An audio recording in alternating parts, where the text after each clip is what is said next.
Salve, salve, meu amigo concurseiro, futuro auditor fiscal do estado de Minas Gerais. Isso aí, vamos dar início, então, ao nosso bate-papo, ao nosso bate-bola aqui da matéria de economia, tá bom? Vou fazer esse nosso primeiro vídeo aqui introdutório para explicar alguns conceitos básicos, como é que vai funcionar a nossa metodologia de curso, tá bom? Eu vou dividir sempre por blocos separados por assuntos. Tudo isso para você, para facilitar a sua revisão depois, né?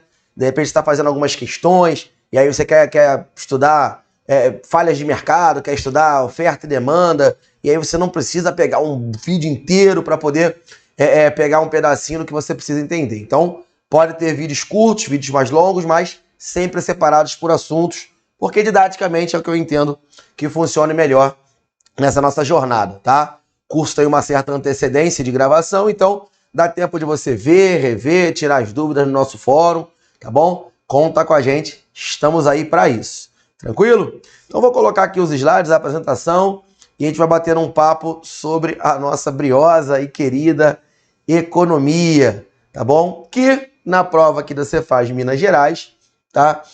É uma economia do setor público, apesar dele não ter especificado com esse título no edital, pelos assuntos que estão na ementa, a gente entende que seja a parte de finanças públicas, tá? Uma parte das finanças públicas, mas tranquilo. Aliás, muito tranquilo. Beleza?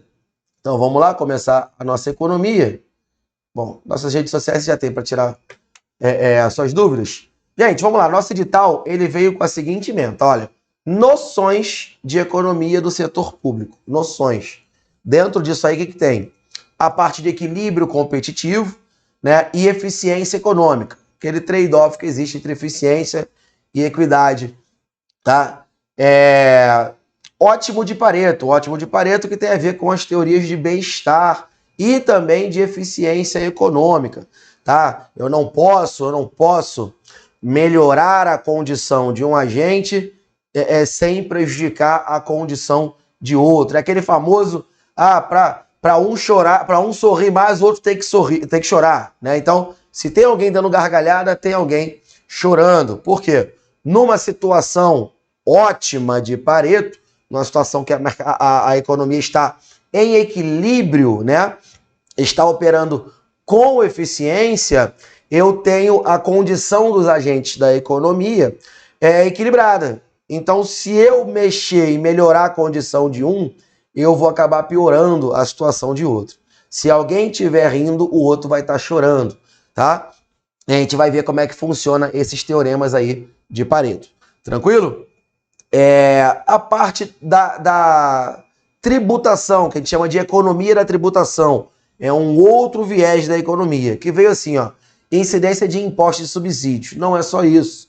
Não é só isso. Tá? Na verdade, eu vou fazer o seguinte, eu vou colocar como a gente vai estudar tudo isso aqui. Aí tem bens públicos e externalidades, que são duas modalidades de falhas de mercado, mas nós temos várias outras. Então, para que a gente entenda e domine esses assuntos que são tranquilos, tá? Economia é o bicho-papão para a maior galera aí, pô, muita gente fica assustada, economia. Fantoni, pelo amor de Deus, grava o curso, vocês me trouxeram de volta, tá? Eu há anos venho dando aula de legislação tributária, mas, para quem não conhece, eu sou originalmente professor de economia. Tenho um livro publicado lá pela editora Ferreira já em 2009. Por ter uma baixa demanda, né, dos concursos, muito poucos concursos cobram economia, então acabei me bandeando para o lado da legislação tributária, até pela prática, né, do dia a dia na Secretaria de Fazenda. Então, mas confesso para vocês que minha grande paixão é a economia. Tá? E posso falar que não é papo de professor, esse assunto que está no nosso edital é o assunto mais tranquilo que poderia ter cobrado. Não cai aquele grosso de microeconomia, não cai a macroeconomia, cai alguns pontos específicos que eu vou abordar para vocês poderem ter o entendimento da matéria. Então o que a gente vai ver é isso aqui. Eu falo, Antônio, caralho, fudeu. Porra, você triplicou o edital. Não fui eu. Seria leviano da minha parte se eu desse pontualmente aqueles tópicos no edital. Eu seria mal para você, você não aprenderia o suficiente para a prova e a gente não ia conseguir o resultado. Não é isso que eu quero. Não estou preocupado, não vou dar um curso completo de economia mas eu vou abordar alguns pontos que são necessários para que você tenha compreensão do todo. Economia é uma matéria só.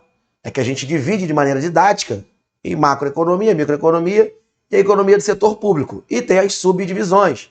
Economia da tributação, teorema do bem-estar, tá bom? Mas, para que a gente entenda essas funções do governo, como funciona isso no nosso dia a dia, é necessário que a gente aborde alguns assuntos. Então eu vou até reformular o calendário inicial que eu passei para vocês, foi só com base no edital. Eu vou aumentar o número de aulas e vou refazer o calendário, mas já está disponível para vocês que estão assistindo esse vídeo, porque já estou atualizando automaticamente. Aqui, ó, estagiário, pá, resolve aí, tá bom? Então vamos estender um pouco as nossas aulas, mas acho necessário. Ah, Antônio, eu não quero assistir isso tudo de aula. Ah, por conta e risco seu, não há problema algum. Assiste só os tópicos que tem o nome no edital. Se você conseguir lograr êxito, eu vou ficar muito feliz também, tá? Mas a tendência é que você precise de uma base de alguns assuntos que não estão expressamente no edital, mas estão de forma implícita.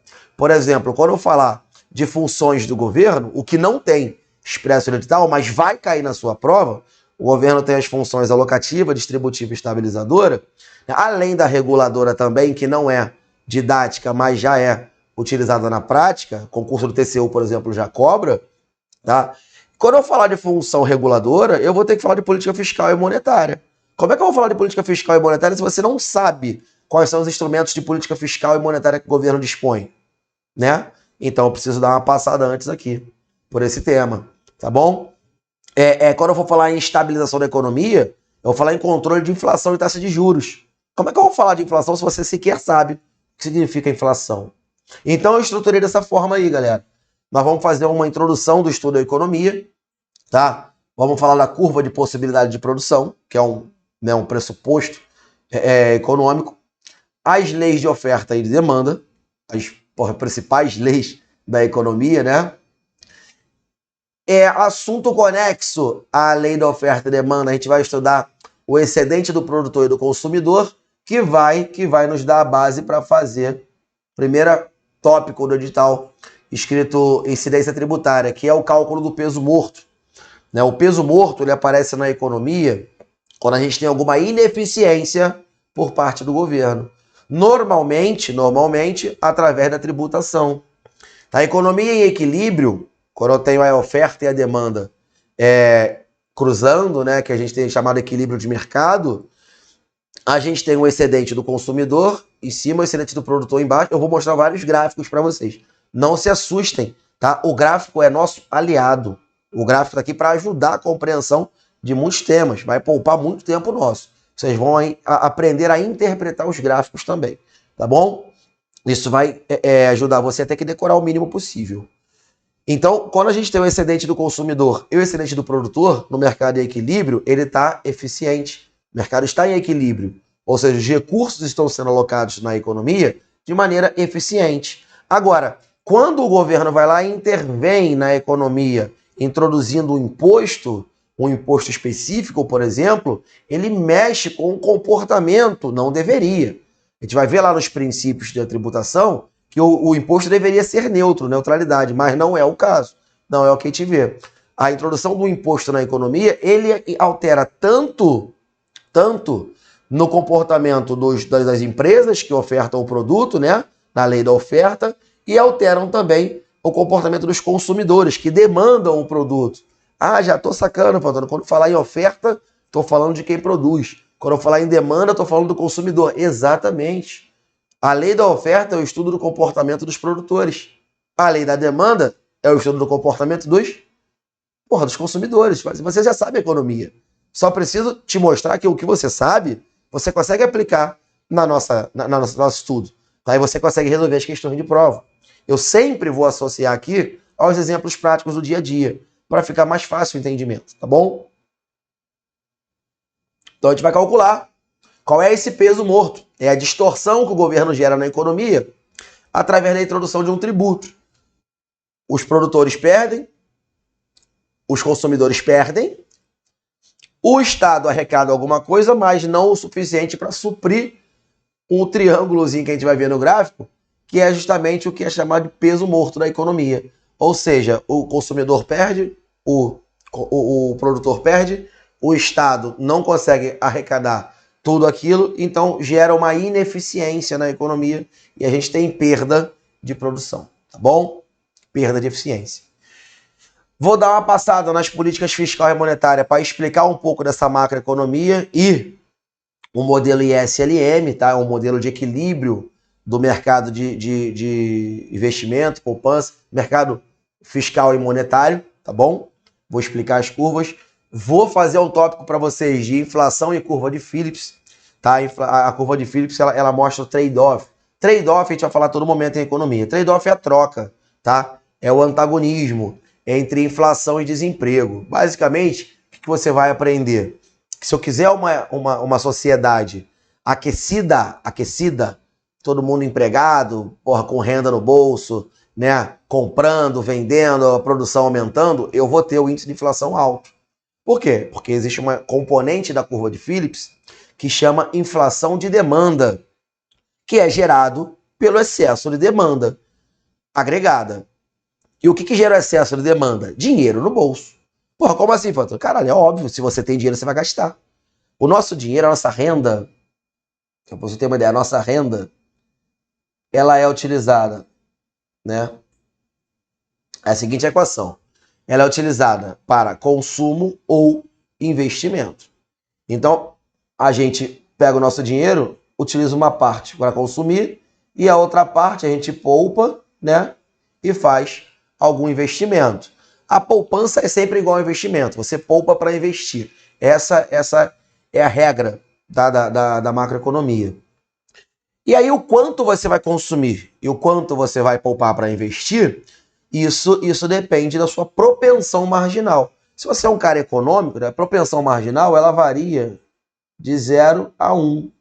Então, quanto mais próximo de 1, mais propenso você é a fazer aquilo. Então, se eu tenho a propensão marginal a consumir 0,9, cara, eu sou um cara que eu sou gastador pra caralho, tá? Se é 0,9 a propensão marginal a consumir, a propensão marginal a poupar é 0,1, que o somatório tem que dar 1, certo? Então, isso vai determinar quanto é o seu consumo, quanto é a sua renda, a sua poupança, que vai ser o dinheiro investido.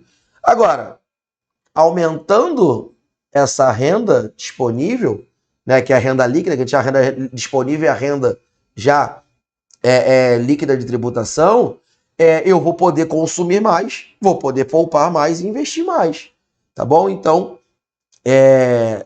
se eu quiser uma economia aquecida, o pessoal com dinheiro no bolso, eu vou ter uma inflação alta. Se eu quiser controlar a inflação, eu vou ter que desacelerar a economia. Então, o governo vai ter que ter essa habilidade de achar ali o meio termo, tá? O meio termo para conjugar essas variáveis, inflação e desemprego. Como é que a gente vai estudar isso, Antônio? Na curva de Phillips. Curva de Phillips a gente vai estudar tudo isso. Aí a gente vai entrar no tópico das finanças públicas, tá? Vamos estudar as noções de economia do setor público, que é a parte do equilíbrio, eficiência, a caixa de Edwards, economia, equidade e eficiência, né?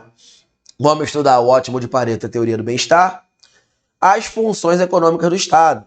Já te falei que são 3, nos livros elas são em 3, mas eu vou citar 4, tá? A FGV, ela é sempre na vanguarda da economia, ela pode vir a cobrar sim, e se ela cobrar eu prefiro pecar pelo excesso, tá bom? Então a gente tem as funções alocativas, né, a distributiva e a estabilizadora, e também tem a função regulatória, beleza? Depois nós vamos estudar as falhas de mercado, que não são só os bens públicos e as externalidades. Eu também tenho como falha de mercado a assimetria de informações, mercado incompleto, que é o monopólio, por exemplo. Tá? Então nós vamos estudar também as falhas de mercado. Depois, por último, entrar no assunto que são os princípios da tributação. Os princípios do benefício recebido, capacidade de pagamento, neutralidade, tá bom? Vamos fazer a classificação econômica dos tributos, que é o tributo por dentro, por fora, ad valorem, por competência, tá bom? Os tipos de imposto. Vamos passar pela curva de Laffer, a curva reversa, o efeito Oliveira-Tanzi, tá? Que são as perdas do imposto inflacionário na economia. Tá? Vamos estudar a senhoriagem, a inflação provocada pela emissão pela emissão de papel moeda, né, que é uma prerrogativa do governo, através da Casa da Moeda. Eu posso gerar papel moeda, só que isso gera inflação também, uma vez que desvaloriza, né? Tudo que existe no mercado, ela em abundância, ela tem baixo valor econômico, né? Vou te falar, se eu te perguntar hoje, qual é o valor econômico do ar que você respira? Você vai falar, porra, Fantoni, é importantíssimo. Sem oxigênio eu vou morrer. Eu preciso respirar. Isso é um valor intrínseco pra gente. Valor econômico, por exemplo, o ar que a gente respira não tem nenhum. Por quê? Porque está abundante na natureza. Está abundante. Você dá uma cafungadinha e já tem ar, você já chama o ar. Então, como ele está em abundância, não tem valor. A mesma coisa. Se eu gero muito papel moeda, eu vou ter excesso de papel moeda na economia, ele perde o seu valor econômico. Tá bom? Por último, vamos ver o conceito de déficit público. Déficit dívida, né? Variável fluxo, variável estoque. E a necessidade de financiamento do setor público. Tá bom? Então isso aí, galera, é o que a gente vai estudar aqui no nosso módulo, nosso curso específico para Cefaz Minas, e é o que eu entendo que a gente tenha que saber para fazer uma excelente prova, tá? Eu tenho certeza que vocês conseguem, com esse nosso curso aqui, gabaritar as questões da FGV. Beleza? Tranquilo? Então tá. Então, como falei, esse é um bloco introdutório. Eu vou